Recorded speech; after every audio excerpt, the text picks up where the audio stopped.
নমস্কার, সুমিতার গল্পের আসরে সকলকে স্বাগত। আজকের গল্প সত্যজিৎ রায়ের লেখা গগন চৌধুরীর স্টুডিও।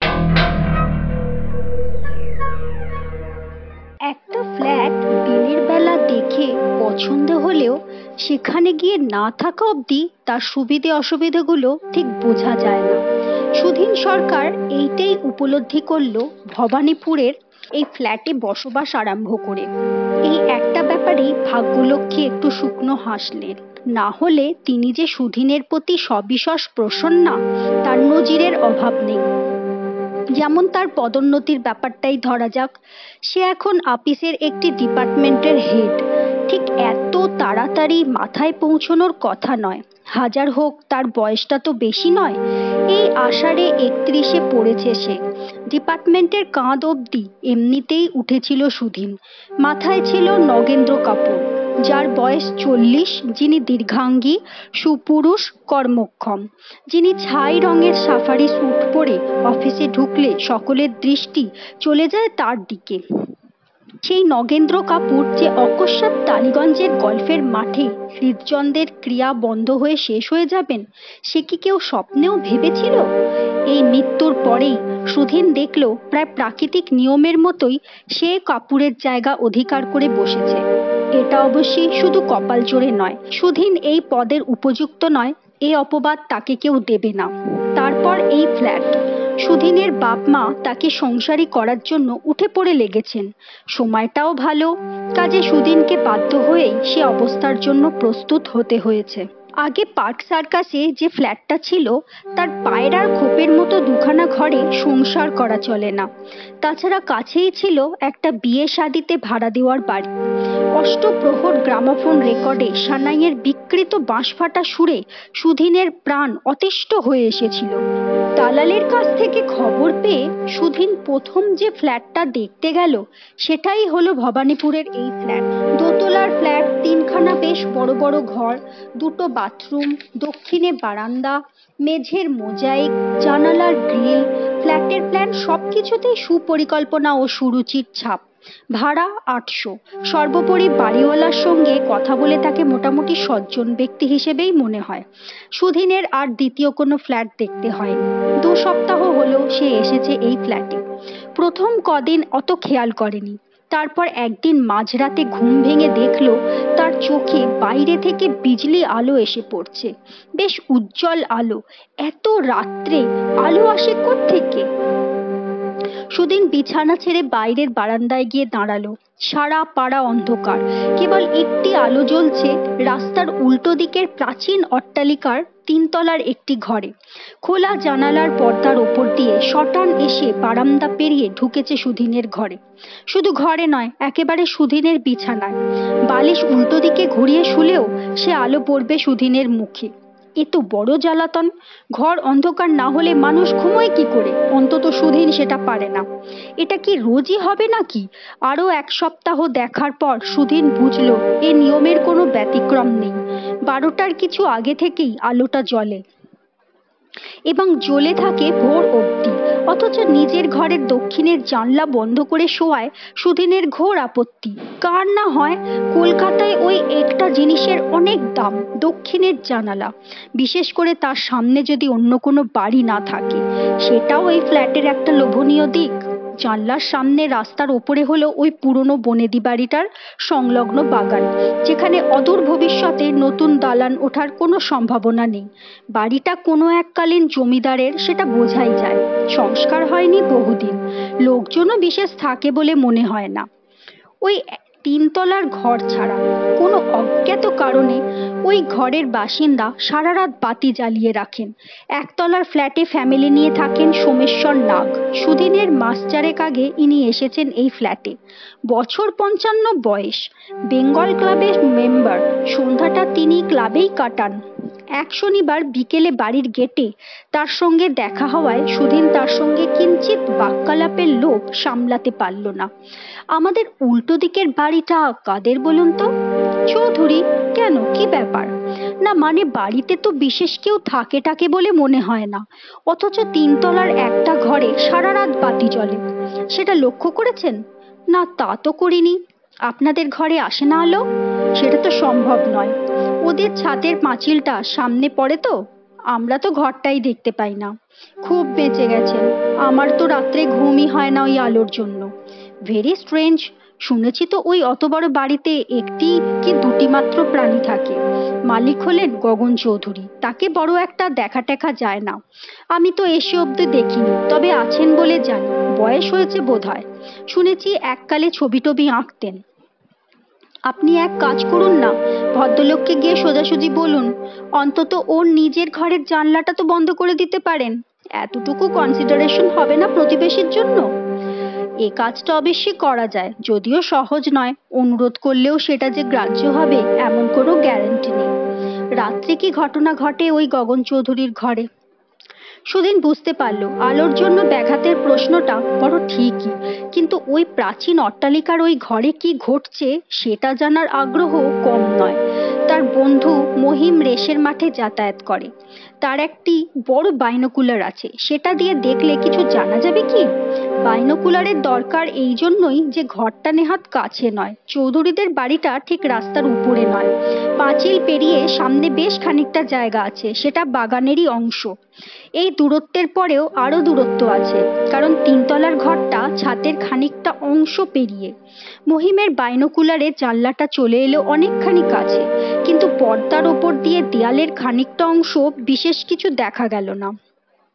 দেয়ালে টাঙানো তেল রঙে আঁকা দুটি আবক্ষ প্রতিকৃতির খানিকটা করে অংশ দেখা যাচ্ছে সিলিং এর ওই আলোতে। তাহলে কি শিল্পীর ঘর? এটাই কি ছিল ভদ্রলোকের স্টুডিও? কিন্তু সেখানে কি কোনো মানুষ নেই? হ্যাঁ আছে। এই মাত্র জানলার পর্দায় ছায়া পেলে একটা মূর্তি ডান থেকে বাঁ দিকে চলে গেল, কিন্তু ছায়া থেকে মানুষ চেনা গেল না। পর্দার আলোটা পড়াতে তার স্বচ্ছতাও অনেকটা কমে গেছে। প্রায় 15 মিনিট দেখার পর সুদিনের ক্লান্তি এলো। যেটুকু ঘুমের সম্ভাবনা তাও বা কি সে নষ্ট করবে এই ছেলে মানুষই করে? বাইনোকুলারটা টেবিলের ওপর রেখে সুদিন শুয়ে পড়ল। সে মনে মনে স্থির করে নিয়েছে কি করা দরকার। সোজা গিয়ে গগন চৌধুরীর সঙ্গে দেখা করতে হবে। তাকে বলবে তার ঘরের উত্তর দিকের জানলাটা বন্ধ রাখতে। এতে কাজ হলে হবে, না হলে সুধীনকে ওই অবস্থার সঙ্গে মানিয়ে নিতে হবে। গগন চৌধুরী লোকটা কিরকম সেটা জানা থাকলে ভালো হতো। প্রতিবেশীর কাছ থেকে অভদ্র অপমানসূচক ব্যবহার হজম করা খুব কঠিন, তা তিনি যতই প্রবীণ হন না কেন। কিন্তু এক্ষেত্রে ঝুঁকিটা নেওয়া ছাড়া গতি নেই। গেটটা খোলা এবং দারোয়ান নেই দেখে সুদিনের একটু অবাক লাগলো, কিন্তু প্রথম বাধা যে এত সহজে অতিক্রম করতে পারা যায় সেই সঙ্গে একটু নিশ্চিন্তিও লাগলো। সে রাত্রেই যাওয়া স্থির করেছে, কারণ ভদ্রলোক দেখতে চাইলে তাকে দেখিয়ে দিতে পারবে আলোটা কিভাবে তার ঘরে পড়ে। ভবানীপুরের ভদ্রপাড়া শীতকালের রাত 11টার মধ্যে নিস্তব্ধ হয়ে গেছে। গতকাল পূর্ণিমা ছিল। চৌধুরী বাড়ির আগাছায় পরিপূর্ণ বাগানের সবকিছুই জ্যোৎস্নার আলোতে স্পষ্ট দেখা যাচ্ছে। শ্বেত পাথরের নারী মূর্তি ডাইনে ফেলে সুধীন এগিয়ে গেল নোনা ধরা গাড়ি বারান্দার দিকে। এখনো তিনতলার ঘরে আলো জ্বলেনি। কপাল ভালো হলে গগন চৌধুরীকে হয়তো নিচেই পাওয়া যেতে পারে। সদর দরজার কড়া নাড়তে কয়েক সেকেন্ডের মধ্যেই একটি ভিতরস্থানীয় পৌর দরজা খুলে প্রশ্ন করল, কাকে চাই? চৌধুরী মশাই, গগন চৌধুরী, তিনি কি শুয়ে পড়েছেন? না। তার সঙ্গে একবার দেখা করা যায় কি? আমার নাম সুধীন সরকার। আমি থাকি ওই সামনের বাড়িতে। একটা বিশেষ কাজে এসেছি। চাকর ভেতরে গিয়ে আবার মিনিট খানেকের মধ্যেই ফিরে এলো। আপনি আসুন। সব ব্যাপারটাই যে সহজ হয়ে যাচ্ছে এ তো ভারী আশ্চর্য। ভিতরে ঢুকে ল্যান্ডিং পেরিয়ে একটা বৈঠকখানায় গিয়ে ঢুকলো সুধীন। বসুন। জানলা দিয়ে এক ফালি চাঁদের আলো এসে পড়েছে সোফার ওপর, তাই সুধীন সেটা দেখতে পেয়ে এগিয়ে বসলো। চাকর বাতি জ্বালিয়ে দিয়ে গেল না কেন? এখন তো পাড়ায় লোডশেডিং নেই। এবারে ঘরের চারিদিকে চোখ ঘোরাতে সুদিনের হৃদস্পন্দন হঠাৎ দেখতে দেখতে দ্বিগুণ হয়ে গেল। সে কি ঘরভর্তি লোকেদের মধ্যে এসে পড়ল নাকি? তাকে ঘিরে কারা চেয়ে রয়েছে তার দিকে? ঘরের প্রায়ান্ধকারের দৃষ্টি আরেকটু অভ্যস্ত হতে সুদিন বুঝতে পারল যারা চেয়ে রয়েছে তারা মানুষ নয়, মুখোশ। প্রত্যেকটি মুখোশের চোখের চাহনি যেন তারই দিকে ঘোরানো। এসব মুখোশ যে এদেশের নয় সেটাও বুঝেছে সুদিন। দেখে মনে হয় অধিকাংশই আফ্রিকার, কিছু দক্ষিণ আমেরিকার হতে পারে। সুধীন এককালে ভালো ছবি আঁকতো। বাপের আপত্তি না থাকলে হয়তো সেটাকেই সে পেশা করত। হাতের নানা রকম কাজ সম্বন্ধে তার এখনো যথেষ্ট কৌতূহল আছে। সুধীন মনে মনে নিজের সাহসের তারিফ না করে পারল না। অন্ধকার ঘরে মুখোশ পরিবৃত এই ভৌতিক পরিবেশে অনেকেরই দাঁত কপাটে লেগে যেত। ঘরে যে কখন লোক প্রবেশ করেছে তা সুধীন টের পায়নি। গম্ভীর কণ্ঠস্বরে প্রশ্ন শুনে চমকে পাশ ফিরে সোফায় বসা মানুষটাকে দেখতে পেল। এত রাত্রে! সুধীন হাত দুটোকে প্রায় যন্ত্রের মতো সামনে তুলে নমস্কার করে কথা বলতে গিয়েও পারল না। ইনি যে অভিজাত পরিবারের সন্তান তাতে কোনো সন্দেহ নেই। পরনে দোরখা শালই তার পরিচয় দিচ্ছে, কিন্তু গায়ের রঙে এমন পাংশুটে রক্তহীন ভাব আর চোখের চাহনিতে এমন অস্বাভাবিক তীক্ষ্ণতা সুধীন কখনো দেখেনি। এমন ব্যক্তিকে প্রথম দর্শনে কারোরই মুখ দিয়ে চট করে কথা বেরোবে না। ভদ্রলোক নিষ্পলক দৃষ্টিতে সুধীনের দিকে চেয়ে আছেন। প্রায় 1 মিনিট লাগলো সুধীনের নিজেকে সামাল নিতে। তারপর সে মুখ খুলে বলল, আমি একটা অভিযোগ জানাতে এসেছি, কিছু মনে করবেন না। আপনি গগন চৌধুরী তো? ভদ্রলোক একবার শুধু মাথাটা নাড়িয়ে জানিয়ে দিলেন তিনি সেই ব্যক্তি। প্রশস্ত ললাটের 3 দিক ঘিরে সিংহের কেশরের মতো আধ পাকা চুল থেকে মনে হয় বয়স 65-র কম না। সুধীন বলে চলল, আমার নাম সুধীন্দ্রনাথ সরকার। আমি সামনের বাড়ির দোতলার ফ্ল্যাটে থাকি। আসলে কি হয়েছে, আপনার 3 তলার ঘরের বাতিটা সারা রাত জ্বলে বলে বড্ড অসুবিধা হয়। আলোটা সোজা আমার মুখের ওপর এসে পড়ে। যদি আপনার জানলাটা বন্ধ করে রাখতে পারতেন, নইলে ঘুমের বড় ব্যাঘাত হয়। সারাদিন আপিস করে রাত্রিরে ঘুমোতে না পারলে। ভদ্রলোক এখনো এক দৃষ্টে চেয়ে আছেন সুধীনের দিকে। এই ঘরের কি কোনো আলোই জ্বলে না নাকি? অগত্যা সুধীনই আবার মুখ খুলল, ব্যাপারটা কি আরেকটু পরিষ্কার করা দরকার। আমি যদি জানালা বন্ধ করি তাহলেও আলো আসবে না ঠিকই, কিন্তু দক্ষিণের জানালা তো, তাই আপনার জানালা বন্ধ করতে হবে না। আগে আমিই করব। হঠাৎ যেন একটা বিরাট ভার নেমে গেল সুধীনের বুক থেকে। ওহ, তাহলে তো কথাই নেই। অনেক ধন্যবাদ। আপনি উঠছেন? সুধীন ওঠার উদ্যোগ করছিল ঠিকই, কিন্তু এই প্রশ্নে একটু অবাক হয়েই আবার বসে পড়ল। রাত হলো তো, আর আপনিও নিশ্চয়ই শুতে যাবেন। আমি রাত্রে ঘুমোই না। ভদ্রলোকের দৃষ্টি সুধীনের দিক থেকে এক চুল নড়েনি। লেখাপড়া করেন বুঝি? সুধীন ধরা গলায় প্রশ্ন করল। এই পরিবেশে গগন চৌধুরীর সান্নিধ্য যে খুব স্বস্তিকর নয় সেটা স্বীকার করতেই হবে। না, তবে ছবি আঁকি। সুধীনের মনে পড়ে গেল বাইনোকুলার দিয়ে ঘরের দেওয়ালে পেন্টিং দেখে মনে হয়েছিল সেটা চিত্রকরের স্টুডিও হতে পারে। নাগমশাইও বলেছিলেন ইনি এককালে ছবি আঁকতেন। তার মানে ওই ঘরটা আপনার স্টুডিও? ঠিকই ধরেছেন, কিন্তু সে কথা বোধহয় পাড়ার বিশেষ কেউ জানে না। গগন চৌধুরী একটা শুকনো হাসি হাসলেন। আপনার সময় আছে? সময় তাহলে কতগুলো কথা বলি। অনেক দিনের জমে থাকা কথা, কাউকে বলার সুযোগ হয়নি কখনো। সুধীন অনুভব করল ভদ্রলোকের অনুরোধ অগ্রাহ্য করার ক্ষমতা তার নেই। বলুন। পাড়ার লোকে জানে না, কারণ জানার আগ্রহ নেই। একটা লোক সারাটা জীবন শিল্প চর্চা করে গেল, কিন্তু সে সম্বন্ধে কারোর কোনো কৌতূহল নেই। এককালে যখন এক্সিবিশন করেছি তখন কেউ কেউ এসে দেখেছে, অল্প বিস্তর সুখ্যাতিও করেছে, কিন্তু যখন হাওয়া বদলাতে শুরু করলো, মানুষের যে ছবি রক্ত মাংসের মানুষ বলে চেনা যায় তার কদর আর যখন রইল না, তখন থেকে আমি গুটিয়ে নিয়েছি নিজেকে। নতুনের ঝান্ডা উড়িয়ে চলতে আমি শিখিনি। মনে মনে দা ভিঞ্চিকে গুরু বলে মেনেছিলাম, এখনো তিনিই আমার গুরু। কিন্তু আপনি কিসের ছবি আঁকেন? মানুষের। মানুষের পোর্ট্রেট? মন থেকে? না, সেটা আমি পারি না, শিখিনি। আমার সামনে কেউ এসে না বসলে আমি ছবি আঁকতে পারি না। এই মাঝরাত্রিরে আসে মডেল, আসে সিটিং দেয়, রোজই আসে। সুধীন কিছুক্ষণের জন্য হতভম্ব হয়ে বসে রইল। এ কেমন তোর কথাবার্তা বলছেন ভদ্রলোক? এ যে পাগলের প্রলাপের মতো শোনাচ্ছে। বিশ্বাস হচ্ছে না? গগন চৌধুরীর ঠোঁটের কোণে এই প্রথম একটা পরিষ্কার হাসির আভাস দেখা গেল। সুধীন কি বলবে বুঝতে পারল না। আসুন আমার সঙ্গে। সুধীনও আদেশ অমান্য করতে পারল না। ভদ্রলোকের চোখে এবং কথায় একটা সম্মোহনী শক্তি আছে, সেটা মানতেই হবে। তার নিজেরও যে কৌতূহল হচ্ছে না তা নয়। কেমন ছবি আঁকেন ভদ্রলোক? কারা আসে সিটিং দিতে মাঝরাত্রিরে? কিভাবে তাদের জোগাড় করা হয়? আমার স্টুডিওতে ছাড়া বাড়ির আর কোথাও ইলেকট্রিসিটি নেই। কেরোসিন ল্যাম্পের আবছা হলদে আলোয় কাঠের সিঁড়ি দিয়ে ওপরে উঠতে উঠতে বললেন ভদ্রলোক। বাকি সব কানেকশন কেটে দিয়েছি। আশ্চর্য এই যে ল্যান্ডিং এ সিঁড়ির দেয়ালে বৈঠকখানায় কোথাও একটিও পেন্টিং নেই। সবই কি তাহলে স্টুডিওতে জড়ো করে রেখেছেন ভদ্রলোক?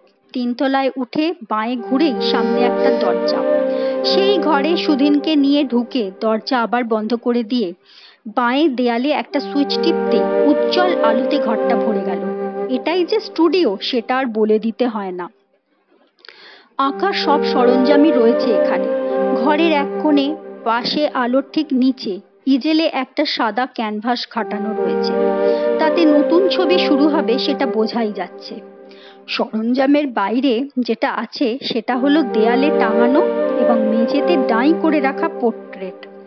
কমপক্ষে 100 তো হবেই। মেঝের গুলো এগিয়ে গিয়ে হাতে তুলে না ধরলে বোঝা যাবে না। যেগুলো চোখের সামনে জলজ্যান্ত সে হলো দেয়ালে টাঙানো পোর্ট্রেট গুলো, অধিকাংশই পুরুষের ছবি। সুধীন তার তৈরি চোখে বুঝে নিল সাবেকি ঢঙে আঁকা পেন্টিং গুলোতে যথেষ্ট মুন্সিয়ানার পরিচয় আছে। এখানেও সুধীনের মনে হলো যে সে যেন অনেক জ্যান্ত মানুষের ভিড়ে এসে পড়েছে এবং সবাই চেয়ে আছে তারই দিকে, কমপক্ষে 50 জোড়া চোখে। কিন্তু এরা সব কারা? দু একটা মুখ চেনা চেনা মনে হচ্ছে বটে, কিন্তু কেমন লাগছে? প্রশ্ন করলেন গগন চৌধুরী। উঁচু দরের কাজ, স্বীকার করতে বাধ্য হলো সুধীন। অথচ অয়েল পেন্টিং এ পোর্ট্রেট আঁকার রেওয়াজই লোপ পেয়ে গেছে। সেখানে আমাদের মতো শিল্পীদের কি দশা হয় ভেবে দেখেছেন? কিন্তু এ ঘরে তো এসে মনে হচ্ছে না যে আপনার কাজের অভাব আছে। কি বলছেন? সে তো এখন এককালে 15 বছর ধরে সমানে কাগজে বিজ্ঞাপন দিয়ে গেছি, একটি লোকও সাড়া দেয়নি। শেষটায় বাধ্য হয়ে বন্ধ করে দিই। তারপর আবার আঁকা শুরু হলো কি করে? অবস্থার পরিবর্তনের ফলে। সুধীন আর কিছু বলল না, কারণ তার সমস্ত মন এখন ছবির দিকে। ইতিমধ্যে সে 3 জনকে চিনতে পেরেছে। একজন মাস 4 হলো মারা গেছেন, বিখ্যাত গায়ক অনন্তলাল নিয়োগী। সুধীন আসরে বসে তার গান শুনেছে বছর 8 আগে। দ্বিতীয়জন হলেন অসীমানন্দ স্বামী, এককালে স্বদেশী করে পরে সন্ন্যাসী হয়ে যান। ইনিও মারা গেছেন বছরখানেক হলো। কাগজে ছবি বেরিয়েছিল, সুধীনের মনে আছে। তৃতীয় ব্যক্তি হলেন এয়ার ইন্ডিয়ার বাঙালি পাইলট ক্যাপ্টেন চক্রবর্তী। লন্ডন যাবার পথে বোয়িং দুর্ঘটনায় 250 যাত্রী সমেত এরও মৃত্যু হয় বছর 3 আগে। সুধীন যে শুধু ছবি থেকেই চিনল একে তা নয়। একবার অফিসের কাজে রোম যাবার পথে প্লেনের ককপিটের সঙ্গে আলাপ হয়েছিল। সুধীন একটা প্রশ্ন না করে পারল না। এরা কি শুধুই পোর্ট্রেট করানোর উদ্দেশ্যে এসেছিলেন? সে ছবি নিজেরা নেননি কখনো? গগন চৌধুরীকে এই প্রথম গলা ছেড়ে হাসতে শুনল সুনীল। না মিস্টার সরকার, পোর্ট্রেটে এদের কোনো প্রয়োজন ছিল না। এ শুধু আমার ব্যক্তিগত সংগ্রহের জন্য আঁকা। আপনি কি বলতে চান রোজই কেউ না কেউ এসে আপনাকে সিটিং দেন? সেটা আর একটুক্ষণ থাকলেই দেখতে পাবেন। আজও লোক আসবে। সুদিনের মাথা ক্রমেই গুলিয়ে যাচ্ছে। কিন্তু এদের সঙ্গে যোগাযোগটা কিভাবে? দাঁড়ান, আপনাকে বুঝিয়ে দিচ্ছি। আমার সিস্টেমটা একটু আলাদা। তার থেকে একটা বেশ বড় খাতা নামিয়ে সুদিনের দিকে নিয়ে এলেন গগন চৌধুরী। এটা খুলে দেখুন, এতে কি আছে। আলোর তলায় নিয়ে গিয়ে খাতাটা খুলল সুধীর। খাতার পর পাতায় আঠা দিয়ে সাঁটা রয়েছে খবরের কাগজের পৃষ্ঠা থেকে কাটা মৃত্যু সংবাদ। অনেকগুলো খবরের সঙ্গে ছবিও রয়েছে। সুধীন দেখল যে কিছু কিছু কাটিং এর পাশে পেন্সিল দিয়ে চিকে দেওয়া রয়েছে। পেন্সিলের দাগ হলে বুঝতে হবে তাদের ছবি আঁকা হয়ে গেছে, বললেন গগন চৌধুরী। কিন্তু যোগাযোগটা করেন কি করে সেটা তো। গগন চৌধুরী সুদিনের হাত থেকে খাতাটা নিয়ে আবার সেটা তাকে রেখে দিলেন। তারপর ঘুরে এগিয়ে এসে বললেন, ওটা সকলে পারে না, আমি পারি। এটা চিঠি বা টেলিফোনের কম্য নয়। এরা যেখানে আছেন সেখানে তো আর টেলিফোন নেই বা ডাকবিলির ব্যবস্থাও নেই। এদের জন্য অন্য উপায়ের প্রয়োজন হয়। সুদিনের হাত পা ঠান্ডা, গলা শুকিয়ে কাঠ। তাও একটা প্রশ্ন না করলেই নয়, আপনি কি বলতে চান এইসব লোকের পোর্ট্রেট করা হয়েছে এদের মৃত্যুর পর? মৃত্যুর আগে এদের খবর পাবো কি করে সুদিন বাবু? আমি আর কলকাতার কটা লোককে চিনি। মৃত্যু না হলে তো তারা তাদের গণ্ডির বাইরে বেরোতে পারেন না। একমাত্র মৃত ব্যক্তিই তো সম্পূর্ণ মুক্ত, সম্পূর্ণ স্বাধীন। তাদের সময়েরও অভাব নেই, ধৈর্যেরও অভাব নেই। ছবি যতক্ষণ না নিখুঁত হচ্ছে ততক্ষণ ঠায়ে বসে থাকবেন ওই চেয়ারে। ঢং ঢং ঢং। রাত্রের নিস্তব্ধতা বিদীর্ণ করে একটা ঘড়ি বেজে উঠল। সিঁড়ির পাশে যে ঘড়িটা দেখেছিল সুধীন সেটাই বোধহয়। 12টা, বললেন গগন চৌধুরী। এইবার আসবেন। কে? সুদিনের গলার স্বর অস্বাভাবিক রকম চাপা ও রুক্ষ। তার মাথা ঝিমঝিম করছে। আজকে যিনি বসবেন তিনি। ওই তার পায়ের শব্দ। সুধীন শ্রবণ শক্তিটা এখনো হারায়নি, তাই সে স্পষ্ট পেল বাইরে নিচ থেকে জুতোর শব্দ। এসে দেখুন। গগন চৌধুরী এগিয়ে গেছেন পাশের একটা জানলার দিকে। আমার কথা বিশ্বাস না হয় এসে দেখুন। এও কি সেই সম্মোহনী শক্তি? যন্ত্র চালিতের মতো এগিয়ে গিয়ে সুধীন গগন চৌধুরীর পাশে দাঁড়িয়ে নিচের দিকে দৃষ্টি দিল। তারপর তার অজান্তেই একটা আর্তস্বর বেরিয়ে এলো তার গলা দিয়ে, একে যে চিনি। সেই দৃপ্ত মিলিটারি ভঙ্গি, সেই দীর্ঘ গড়ন, সেই ছাই রঙের সাফারি স্যুট। ইনিই ছিলেন সুধীনের বস, নগেন্দ্র কাপুর। সুধীনের মাথা ঘুরছে।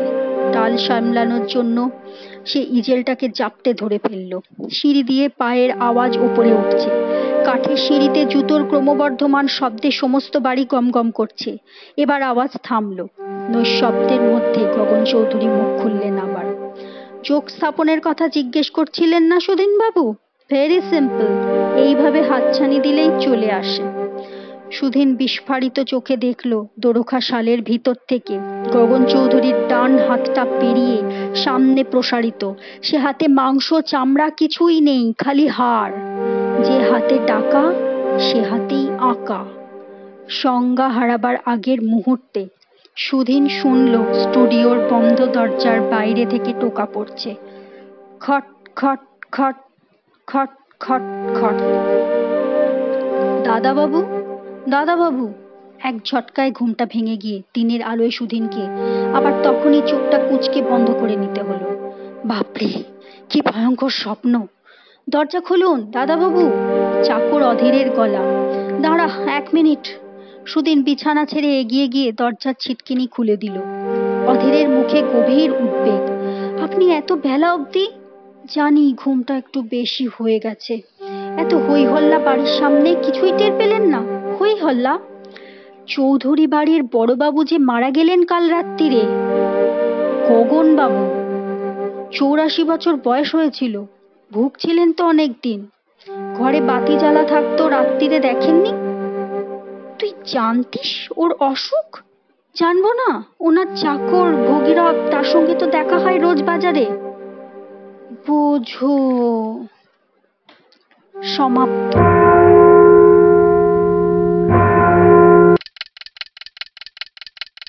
নমস্কার, আজকের জন্য এখানেই আমার গল্প পাঠের আসর শেষ করছি। এতক্ষণ আমার গল্প পাঠ শোনার জন্য ধন্যবাদ।